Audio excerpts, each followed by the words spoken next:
an array of business ventures. It's basically financial literacy, coaching, and events for women. We use graphic design to help global health organizations. It is a curated rental clothing service.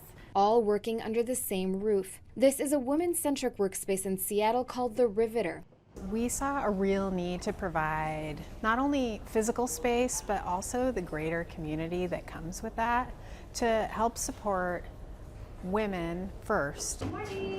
The Riveter is part of a growing number of women-only and women-focused workspaces appearing around the country. While many predate the Me Too movement, their growth has come as workplace harassment has been put on the national agenda.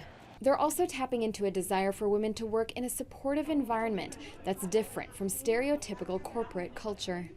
I was a rocket scientist, so I like to tell people here I'm a recovering rocket scientist. Especially being in the space industry, it's male-dominated, and so my whole life I've been the only woman in the room. And I guess I wanted to change that. I wanted to see what it was like to be around a community of strong, badass women, and see what that was like. Women-centric spaces offer networking opportunities and often workshops and wellness activities. Men are welcome to the Riveter. About a quarter of the members are men.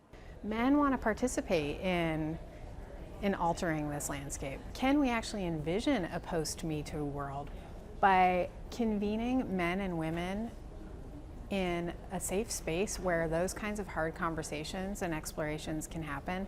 That's how we're actually going to usher in what we hope to see, which is that Me Too becomes a reference point and not a daily reality.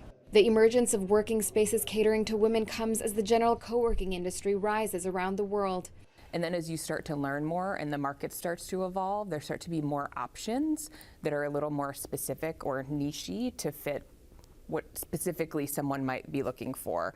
So the women-focused spaces are a great example. How many of these spaces are focusing on women is not yet known, but they are expanding. The Riveter runs 5 locations and has plans to expand to a dozen more.